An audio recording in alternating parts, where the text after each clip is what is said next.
All right, we're rolling with that. Then we're gonna roll with this.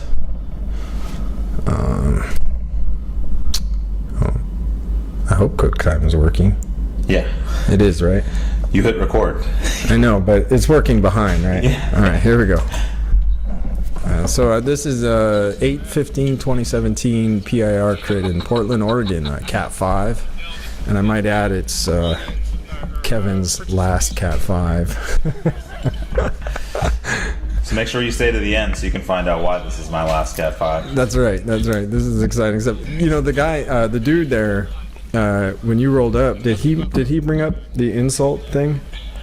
No, he didn't. He didn't bring up any insults or anything like that. Well, no, but he said, didn't you guys have a conversation about insults? Oh yeah, he said that he wasn't going to insult me anymore because I had won last week, and so he said that I could wear whatever the hell I wanted to wear. I guess I'm curious if he brought up. I wonder if he's one of my of our 8 viewers. Yeah. How did he know? Because previous to that, he didn't seem to have any problem insulting guys. Yeah. I don't know. He just said he had mad respect for me, so I appreciate that. All right, right on. So this guy in the white here, we hadn't seen him before. This is the first time we've seen him. And then the guy over on the left there is named Chris, and we talked to him several times last week and the day of the race. Yeah. And he's a cool guy. He does some training in an altitude room, which I thought was really, really cool. And Chris and I were talking about, in the last video we talked about everyone's motivation for racing, and how you might be more serious or less serious, but we got one guy training in an altitude room. Chris and I do intervals on our trainers and stuff, and we're just in Cat 5 trying to get it. So, you know what? At 48, I still have dreams of racing the Pro Tour in Europe. Never give up. This kid, 16. I don't know, how old he is, but he lives at a BMX camp somewhere in the south or southeast, and his name's Ryan Martin. He lives right here in La Center, and I guess he's out outside of not BMX, MX, motocross. Sorry Ryan. So he's out. Sorry, I'm just adjusting the volume here. He's out training for his motocross on his bike, and he told me that they ride 20 miles a day, which seems like it shows the dude is strong. Yeah, I shook his hand after the race, and he had really strong hands. And so I was like, whoa, he's definitely not getting that from cycling, so it makes sense that he's a motocross rider. Yeah. We'll win him over yet. So we get started with the race, and last week everyone was talking about the guy in the gray and how he went off super quick. So this week I didn't want to ruffle any feathers from anyone, so I didn't want to start setting the pace to the front. So I let Chris roll up to the front and set the pace, and I also didn't know how strong this guy in the white was yet, so I didn't want to burn myself up and just give him a free ride here. Yeah, and also that's Chris Woods, so there's 2 Chris's, so we should probably say Chris Woods or Woods, the Woodman, Woody. I'm sure he appreciates this. But Chris immediately jumps to the front. And he just starts setting a really good pace by himself, and he looked very stable and strong in that position that he was in. Yeah, Chris is, at the end of the race, I kind of abuse him a little bit and just let him tow me towards the finish. But you can see him come out of the corner onto the front straight and just hammer. Yeah. So he's trying different tactics, I guess. So if you look at Chris right here and what's moving, you can see his back is moving very little. His shoulders are staying almost completely still, and most of the movement is coming from hips and below. And so that tells me that he's got a really strong core, a really strong back, and he's stable in that position. He'd be able to go for a long time. Now, when we get to this corner, I'm like, Chris, I'm right here with you. Everyone else is right here with you. Like, you can pull off whenever you want. And he's like, I'm good.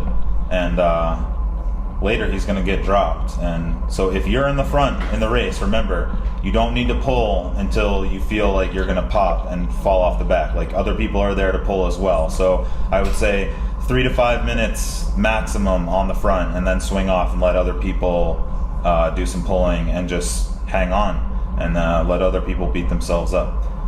So Chris and I share the same road racing heritage. I think he's still road racing motorcycles on this track that we're riding on, and you can tell he has that road racer's mentality I talked about last time. Where you need to be out front, you need to be leading. You need to power out of corners, and it's such a different game. I mean, we're on bicycles are such a different game. It's taken me 4 crits to start to hammer that out of my system, that I have to be up front and I have to lead the way. I think Chris is still like, leading is good, Yeah. and the beautiful counterintuitive bicycle racing, it's generally not good. I mean, unless you're a domestique or something in a real, right. With a team.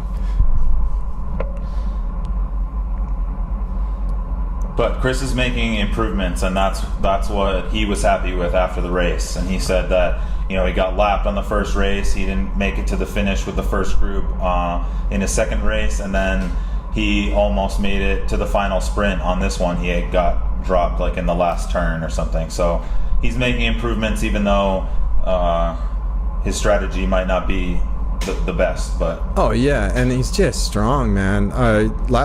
Last time I saw him ahead, and I thought, well, I can catch him. I didn't know who he was or anything. I just thought, well, I can catch that guy, and he rode away from me. I mean, he's strong. If it's you and him, and he doesn't pull you along, he's going to be tough. So yeah, it's just learning it's a whole different game.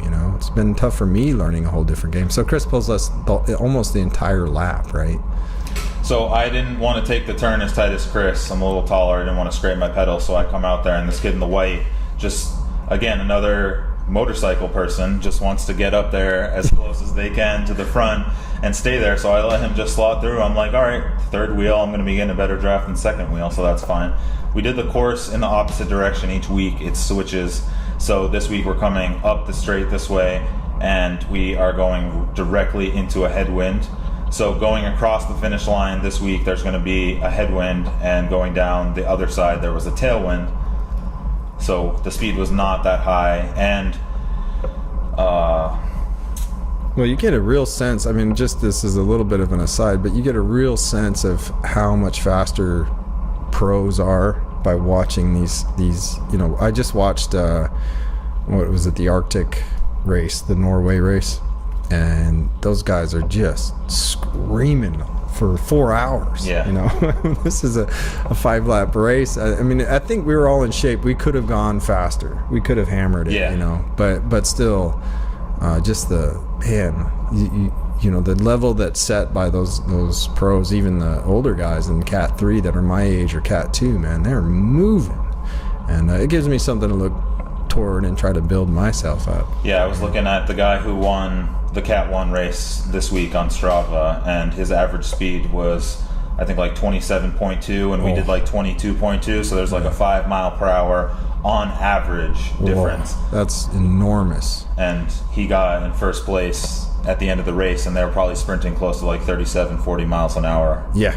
So yeah. Whereas in my final sprint today on the race, I think I only got like up to 31 miles an hour. Oh, really? Like that. Yeah. And they do a lot longer. They're doing a lot longer race too. Yeah, the Cat 4-5 race is twice the number of laps as the novice race is. The 4-5 was really? Yeah. And I looked, the guy who was in the Cat 5 race, the guy in gray who was pushing the pace last week, he ended up getting 17th in the Cat 4-5 race out of 26 people. So, oh wow! In moving up, it's going to become significantly more difficult for me next week when I race. But I'm looking forward to the challenge. It's exponential, man. Yeah, exactly. So Chris is still on the front. Wow, he's still pulling. So he pulled the whole first lap, and he's still pulling now. And these guys are both pushing pretty big gears too. Yeah. This is your cam. If you get on mine and see my shadow, I'm trying to stay right in that 100 RPMs.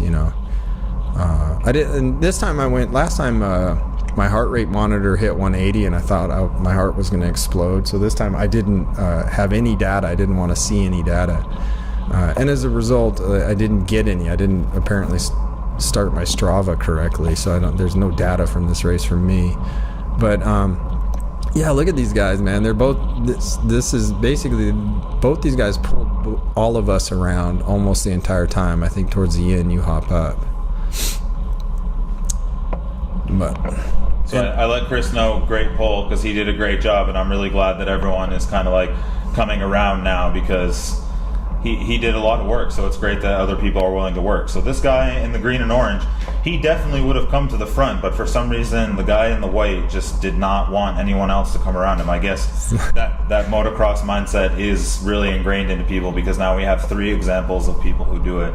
So this was the first time this guy on the green and orange bike came around to do any work, and we'll see him try to come to the front pretty soon. But right here, is this it? Yeah, this is it. Oh no, I'm looking back for Chris, right? Because he just got dropped. So this guy in the blue and the orange on the side is the coach. He's not participating in the race. Yeah, I really was hoping that he'd talk to us, but he never said a word. But I looked back and I saw Chris had got dropped, and he just pulled us like a lap and a half. So I actually fell off and let him slip into my draft, and I think I helped him. I'm pretty sure I'm the reason that he came back into the Peloton.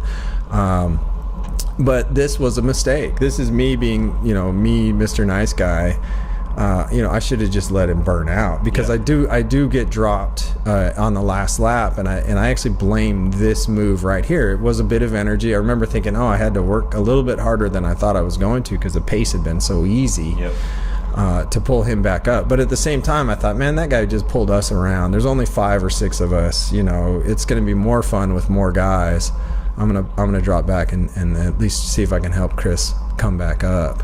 Yeah, I think that the coach, this guy, and he was also the medic, he told me as well, he just thought that we were so strong and doing so well. I think he didn't think that he really had to give us any pointers on how to do anything. It's because he thought that we had the basics down really well, and he was just to sit in the draft and have a fun ride. And you can see he's on a single speed, which is pretty crazy. That's pretty insane. Doing a road race on a single speed, and he hung on all the way to the end. I mean, I didn't look back to see how he did in the final sprint, but he wasn't trying to win or affect the race at all. And it was just cool to have someone else out there that told us that we all looked strong and that we were motivated. And he said that there were no slouches in the race. So even though we didn't really feel like we put in much effort into the action, he thought we did pretty good. Oh, that's cool. It's nice to get compliments from guys that know what they're doing, that have experience.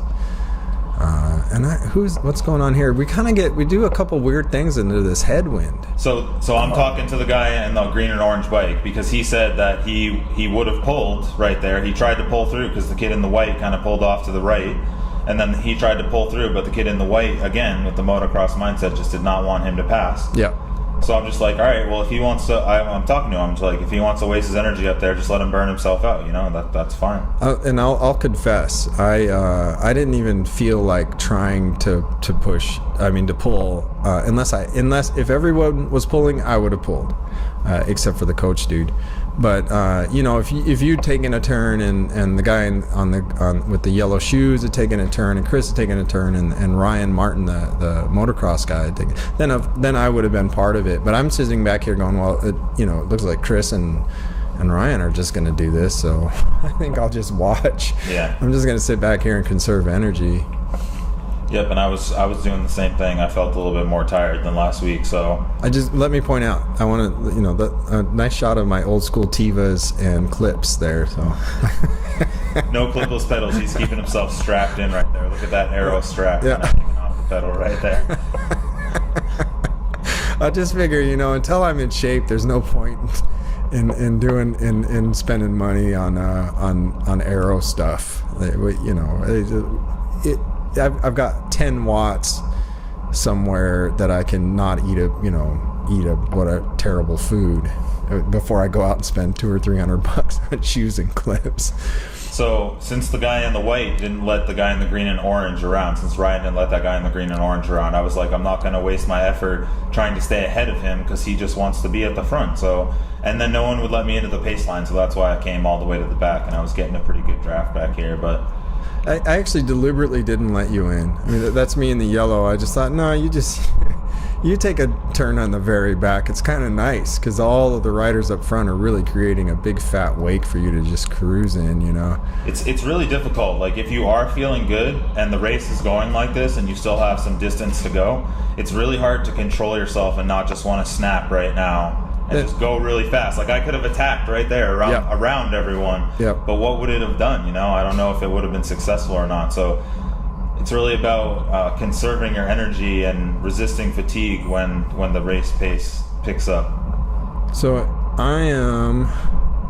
Oh, this is my big attack, I think, isn't it? This is the third lap, so this is my big exciting moment in the sun. We're cruising down here, and I see. I wish I knew his name because he raced last time. This guy's strong too, man. He pushes a big gear, and he's strong enough that he lets these big gaps open up in front of him, and then he just stomps on the pedals and pulls right up, you know. But so here you go. I'm watching him. He got a drink. Oh, and I should say we both just had surgery last week, and I see the guy in the yellow shoes. He keeps moving his hands, like you can tell his hands going numb, and I was really appreciating that I got surgery for carpal tunnel and my hands don't go numb anymore. It's just beautiful. Nice living in a Western country, I guess. where in a Western country where, you know, I can afford the health insurance. It's a whole nother discussion, but. So here I'm thinking I'm going to attack. I've never attacked before. I wanted to see what it felt like. This is a Cat 5. I have a different attitude, and there I go. I clicked up 2 gears and just pumped. So there I go. And you could hear him come around and the sound of it, and he just took right off. He went all the way to the other side of the road, and he had a great gap. Like you can see he's screaming into this corner right here. And look at his cadence on his feet there. He's moving. I did not, and we have a different take on this corner. I tried. It's long enough that I get right into the corner here, and then I stand up a little bit later too. And I stomp on it a bit. I thought this is kind of interesting. This is fun. You know, I wonder if they're 10 or 15 feet behind me. That's what I'm thinking. And this was a heavy lesson for me because when I'm out front. I finally turn around and look around, and I realized I'm way ahead. Yeah. I was gone. He had a huge gap. Plus there's headwind coming in here, and everyone's experiencing the same headwind.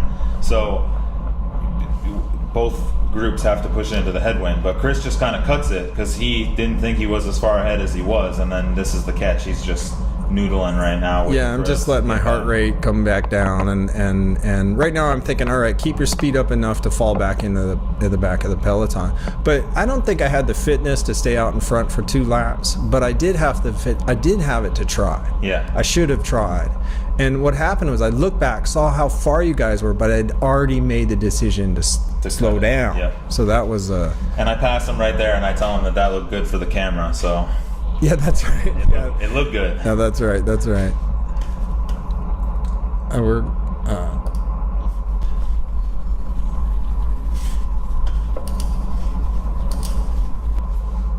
again, we're just going up the front straight. This is after I attack, so I'm hurting a little bit here. I'm behind you, right? Yep. Yeah, I'm at the very back, and we just kind of switch to you here because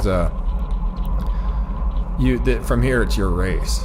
Yep, but after you attack or something like that, if you're coming back to the group, I recommend keeping kind of a high pace. You know, like if you slow down, your heart rate's going to come down, and then you're going to have to surge to get back onto the group, and your heart rate might go over what it would be if you just kept kind of a steady pace. So if you do attack and then you decide you're going to come back to the group, don't just cut it off completely and go like 10 miles an hour. Try to do like 2 to 3 miles an hour less than what you think the pack is going to do, because it's going to be a lot easier for you to grab back onto the back when you do that. Oh, that's really good advice. I hadn't thought about that at all, actually.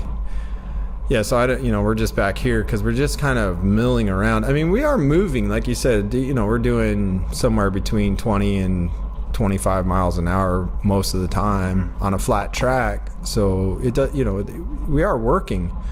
Like I said, I didn't see any stats. I know Chris did over 200 watts average. But of course he was up front a lot. There he is up front again. Which, and you know, yeah, he's pulling, huh? Yep. Yeah, so Chris and Ryan really they're out to pull, and like we said, we don't know what people's motivations are. I mean, maybe, you know, he just figures I'm just gonna hammer myself and get into shape for these Cat 5 races. Yep. And you know, and see if he's got the TT in it to eventually just leave us all in the weeds. And the dude is strong, so and he's in a what is it? The altitude chamber. So yeah. He might just show up one of these days and just ride away from all of us, which has happened. So right here, I think about attacking. I come out to the side. I'm just like, all right, I could just take it off the front right here. It's pretty fast around this corner last time. But then I'm just like, no. If I was going to do that, I should have done it with Chris last lap, and then we would have been able to ride together. And I come up next to this kid, and I know that he's not going to let me ride by, or if he is going to let me ride by, he's just going to let me stay out there on the front. So I actually pull my brakes and stay to the side of him to force him to stay in the front. Oh yeah. Well, and I should mention that I noticed when he was pulling earlier, when he shut the door on you maybe earlier before I attacked. I noticed how strong he was, and that's actually one of the reasons I attacked on the third lap, because I thought, well, I'm not gonna beat Kevin in a sprint. I'm not gonna beat that Ryan in a sprint. I may as well try to attack and just see what it feels like. Yeah. And again, I'm approaching these Cat 5s a little differently in the sense that I know I don't have the conditioning. I just want to try different techniques, different things. If you see me in some of the other places, I'm taking different lines through the corners. You know, trying different things. I mean, using a Cat 5 as a kind of a research and development. But here we are, just cruising down. It was really nice though, after last week's blistering heart thump. Yeah. So on this lap, Ryan in the front, he actually starts pushing on the pedals really hard right here because he wants to carry some extra speed into that headwind, and you could tell. And he opened up a little bit of a gap on me. You can just feel that we're starting to go faster here, and that will become significant in the next lap. But he carried some really good speed through this turn here. Oh yeah. And you can see Chris is falling off the back a little bit here, and you can't really see any shadows behind Chris. So I'm not really sure how well the other guys were hanging on at this point. The guy in the gray is always right there. He's real strong. He pushes that big gear. I'm sure he's right behind me. So yeah, okay, this starts to get interesting. So now I shut the door. I don't let you in. I don't remember why. I really tried to take his wheel there, but you just bullied me right off of that. I do remember why, because I knew you were going to attack. Because we had talked about attacking in that space. There's this weird space down at the west end of this track, and I guess it's the second or third corner, where there's no wind at all, and then you just ride into this heavy headwind, and then you take a right turn down the back straight with the tailwind. Yep. And we talked about Kevin and I attacking in that empty, creating a space where when the Peloton hits the headwind, you know, they get that little bit of crushing blow from a headwind, and then we hit the back stretch with the tailwind before they do, and hopefully we'd be gone. So I didn't want you like in front of me. I wanted you to behind me. Here, you move up front. Yep. And I'm thinking, all right, it is coming. Here's my big mistake. I want to point this out. I want to get up with you. I want to be right with you and the guy in white. And where do I go? I go to the outside. This ends my race right here. If I had moved to the inside, and you'll see it, like I pump, I get up to you. Yep. If I'd moved to the inside, and I'm like thinking that Ryan's never raced before, I got real close to him. I thought, you know, I want to get in. Dude, and to his credit, never let me in. Yeah. And right here, I'm realizing, like, I'm on the outside of this corner. I'm going to be hitting a headwind. I've got no train. I've got nobody behind me. I look back. There's nobody there. So I see Chris right here. You see me look behind. I just stomped on the pedals like 4 times to try and create a gap for him to get into. Yeah. But Ryan doesn't let him in, and then the coach doesn't let him in. Yeah, the coach didn't let me in, man. I was actually like, oh, dude, come on. Because now I get hosed. This is it. Bye-bye. See you later again. Because now, instead of Chris staying in the back behind the coach the whole time, he's riding out in the wind in this entire section. and it's fairly windy, so he's having to waste a lot of energy. You saw the coach left a little gap there. No, he didn't. He wanted to let you in. He didn't let it. He didn't leave a big enough room, man. I was there. The guy in gray leaves the gap for me to slide in. But right now I feel it, and I'm thinking, oh no. But I burn him. I'm like, whatever little match, half a match I got, I'm gonna burn. I'm gonna get back up. I want to get into his. And just as Chris is about to get in, I pull my move where I stomp hard on the pedals in the corners, and you can see that gap just opens up. I swing off to the side, and I tell Ryan, I'm like, dude, we have a gap, let's go. You can see I just created a 3-second gap in literally like 3 seconds. Yep. And then we have some room, and I'm like, let's go. And I'm talking to him, I'm like, the coach isn't gonna do anything, man. He's just gonna sandbag it, so it's just you and me up here. Yeah. And then after we go through the turn, the coach is like, I'm the coach and the medic, so I'm not going to affect the race. And I'm telling him I'm just joking with him. But in that time, the guy in the green and orange bike. I'm waving at you, go, because I thought, I didn't know what you were doing. But now I think I can catch these guys. You'll see me stand up, and this is it. I think this is it. This is it. My race is over unless I can catch up to you guys. But back to you, man. So I told Ryan that we needed to go. And since he didn't work quick enough, the coach was still there, and there was still one more guy behind. So since there's 4 people in the group, I'm not going to pull on the front because that's just going to give the guy in green and orange a free ride to the finish. Yeah. You can see Ryan's already looking back, like, are you going to come around? And I'm like, nope, I'm not. I'm just going to sit in your wheel because you're not slowing down. So if you're in this situation and you're getting tired on the front, what you need to do is you need to swing to the other side of the road and force the person in second to come around and be on the front. And if they follow you to the other side of the road, they follow you to the other side of the road. But you need to at least try, and he didn't. So he takes a sip of water right there. My mouth is super dry. I take a sip of water, getting a little bit of fluid right before the finish. And then we're coming to this spot where on the last lap, he went really fast in this spot, right about here at 400. And he wasn't. He was just kind of going. So I'm in his ear. I'm like, do what you did last lap. Do what you did last lap. And he does. And then he starts to speed up so we can get some more speed coming through this turn here. And by the way, I'm just waiting for Chris now behind. I'm done. Chris got dropped before me, so I figured, well, I knew Chris would just pull me to the finish line. Whoa, he stomps on it. Look at him. Yep. Yeah, he's moving, man. So I'm doing my best to stay in a good line on the corner here. Just stay right behind him. I don't pedal here. Take the corner but my cornering skills are just not there yet, so I had to push pretty hard to get up to him. Here, I could have just come around him, but I had to stay patient. There's a big headwind, so if I come around him here, we both have to push into the headwind the whole way. So he kind of pulls over to the right a little bit, but I stay behind him, and he keeps stomping. I'm just waiting for him to waste his energy. You can see he's really digging and scraping. He stands up. I still don't go. Wait for him to sit back down. He keeps looking back at me. And then right about here, I just come around. I'm sitting down, like I'm not even standing up. You just come right out of the draft in the headwind, and I just give it some hard pushes, and he was out of gas for sure. And I just come around for the victory. He just pulled us around all the way. So here I am behind Chris.